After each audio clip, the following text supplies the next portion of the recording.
Ronaldo Kuateh resmi diperkenalkan Muangthong United. Ronaldo Kuateh resmi mendapatkan klub baru. Ex-striker timnas Indonesia itu resmi diperkenalkan sebagai pemain baru Muangthong United. Sosok Ronaldo Kuateh tampak dalam prosesi launching tim yang diunggah di akun Instagram Muangthong United, Rabu, 7 September 2024, sore waktu Indonesia Barat. Sebelumnya, Ronaldo Kuateh sempat bermain di Turki. Ia memperkuat Bodrum FK meski tak sempat merasakan menit bermain di ajang resmi. Sebab, saat itu Ronaldo Kuateh mengalami cedera lutut yang cukup parah. Putra dari Roberto Kuateh itu pun lebih fokus untuk memulihkan cederanya itu. Ronaldo Kuateh menyusul langkah Asnawi Mangkualam. Asnawi memang saat ini masih terikat kontrak dengan klub besar Thailand, Port FC Muangthong United akan menjadi klub profesional ketiga bagi Ronaldo Kuateh. Penyerang berusia 19 tahun itu sebelumnya pernah menjadi bagian dari Madura United dan Bodrum FK. Pendukung timnas Indonesia pun bereaksi dengan pengumuman Ronaldo Kuateh sebagai pemain baru Muangthong United. Banyak dari mereka yang meninggalkan komentar di media sosial klub tersebut. Sejak mengalami cedera, Ronaldo Kuateh menepi dari panggilan timnas Indonesia. Bahkan, Ronaldo sempat lama menghilang. Peluang Ronaldo Kuateh untuk kembali memperkuat timnas Indonesia sangat terbuka. Apalagi saat ini usianya masih 19 tahun. Namun, Ronaldo Kuateh harus terlebih dulu memulihkan rasa percaya dirinya dan mendapatkan menit bermain yang cukup di Muangthong United.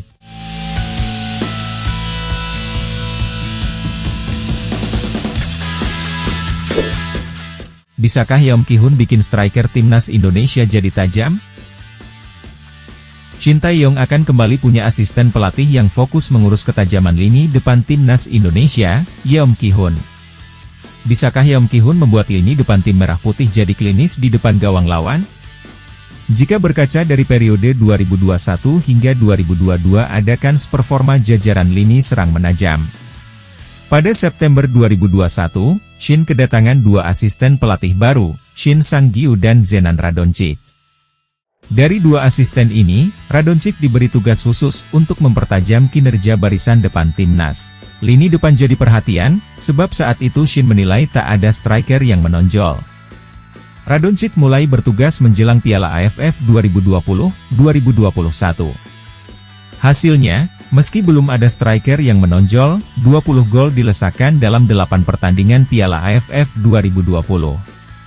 Salah satu peran kunci Radonjic adalah membangun lini serang yang tajam dalam kualifikasi Piala Asia 2023-2024. Dalam ajang ini Indonesia melesakkan 9 gol dan lolos ke putaran final. Sayangnya Radonjic mundur per 1 Oktober 2022. Saat itu Radonjic harus pulang ke kampung halamannya di Montenegro untuk mengurus sang ibu yang sakit. Selepas itu tak ada lagi pelatih khusus striker. Kini, setelah 27 pertandingan selepas Radonjic pergi, Shin meminta tambahan asisten pelatih. Untuk tampil di fase ketiga kualifikasi Piala Dunia 2026 Shin butuh asisten khusus striker. PSSI sepakat. Pelatih khusus lini depan yang didatangkan Shin adalah mantan pemain timnas Korea Selatan, Yeom Ki-hun. Pria 41 tahun ini sempat melatih Suwon Samsung Blue Wings. Saat masih aktif sebagai pemain, Yeom berposisi sebagai winger atau striker. Total golnya bersama klub adalah 69 dari 420 laga dan 5 gol dari 57 pertandingan bersama Korea Selatan. Memang catatan golnya tidak istimewa, tetapi ia dikenal sebagai pemain depan yang cerdik. Kelebihan inilah yang ingin dimanfaatkan Shin untuk mempertajam paruh dan cakar Garuda. Hadirnya Yeom otomatis pula membuat cara pandang timnas Indonesia melihat lini depan akan berbeda. Setidaknya Shin jadi punya second opinion atau pendapat kedua soal pemanggilan pemain. Pemain seperti Malik Rizaldi, yang sempat dipanggil dan belum debut, bisa saja dipanggil lagi. Dimas dan Dendi tentu pula punya kesempatan masuk radar mantan penyerang Suwon Samsung ini. Yeom dijadwalkan datang ke Indonesia bersama Shin pada 11 Agustus 2024. Artinya pula Yeom punya cukup waktu melihat langsung atau lewat siaran langsung jajaran pemain Indonesia di Liga 1 2024-2025. Apalagi timnas Indonesia akan tampil dua ajang yang berdekatan pada akhir tahun ini. Shin butuh banyak pemain untuk kualifikasi Piala Dunia 2026 dan Piala AFF 2024. Untuk skuad kualifikasi Piala Dunia 2026 mungkin tak akan banyak berubah, kecuali ada nama pemain yang menonjol di awal Liga 1. Namun untuk Piala AFF 2024 pasti akan ada nama-nama kejutan.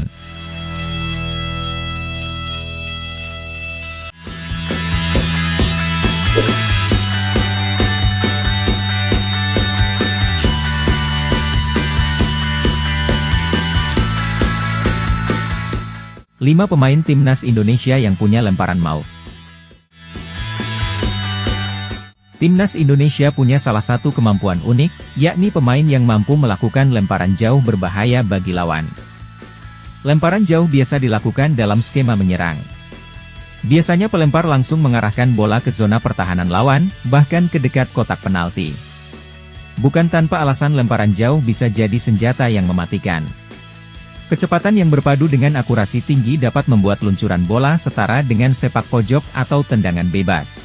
Hal ini pun kerap berbuah gol untuk timnas Indonesia. Tak ayal beberapa pemain mengandalkan cara ini untuk membuka peluang atau mengincar pundi-pundi gol. Karena itu pula lemparan jauh pemain timnas Indonesia jadi sorotan negara-negara lawan.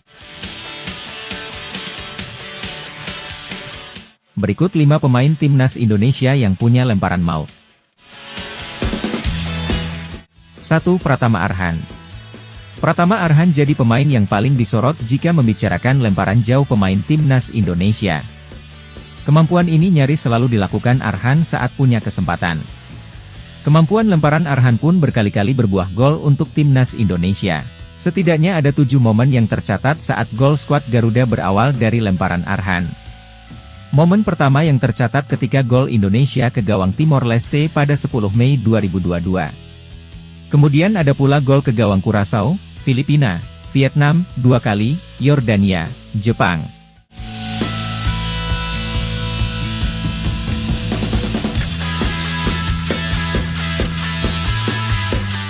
2. Alveandra Dewangga. Alveandra Dewangga sempat jadi pengganti Pratama Arhan sebagai eksekutor lemparan jauh di SEA Games 2023. Sebab Pratama Arhan tak bisa main di final SEA Games 2023 akibat mendapatkan kartu merah pada babak semifinal. Kemampuan Dewangga dalam lemparan jauh sudah ditunjukkan saat membela PSIS Semarang di Liga 1. Kapasitas itu pun kembali dilakukan di final SEA Games 2023. Lemparan jauh dari Dewangga pada menit ke-21 berhasil berbuah gol setelah Ramadan Sananta memaksimalkan bola yang datang. Indonesia menang 5-2 atas Thailand dalam laga tersebut dan mendapatkan medali emas.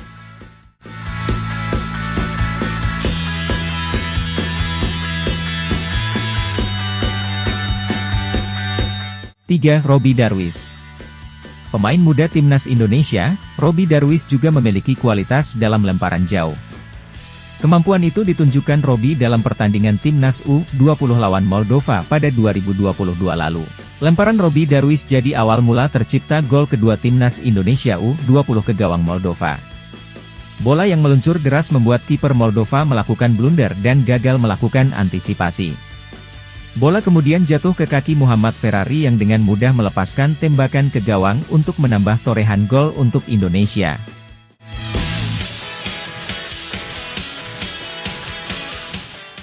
4. Welber Jardim. Welber Jardim sempat memamerkan kemampuan lemparan maut pada gelaran Piala Dunia U17 2023. Saat itu Indonesia menghadapi Panama. Gempuran Panama membuat Indonesia kesulitan melancarkan serangan. Alhasil skema bola mati jadi cara yang dilakukan.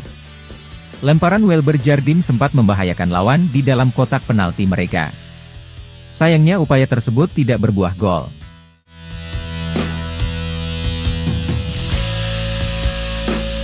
5. Fabio Aska Irawan. Fabio Aska Irawan jadi sorotan karena memiliki kemampuan lemparan jarak jauh seperti Pratama Arhan. Hal itu pun jadi salah satu faktor kemenangan 3-0 Indonesia atas Singapura di Piala AFF U16 2024, Jumat 21 Juni. Fabio beberapa kali dipercaya jadi pelempar jika bola keluar di zona permainan lawan. Pemain jebolan Elite Pro Academy, EPA, Persija Jakarta itu mengambil ancang-ancang cukup jauh untuk memberi tambahan kekuatan pada tangannya dalam melempar. Senjata mematikan itu kemudian berbuah gol pertama skuad Garuda Asia di menit ke-40. Bol yang dilempar Fabio dari sisi kanan lapangan langsung disambar Mirza Firjatullah dengan sundulan.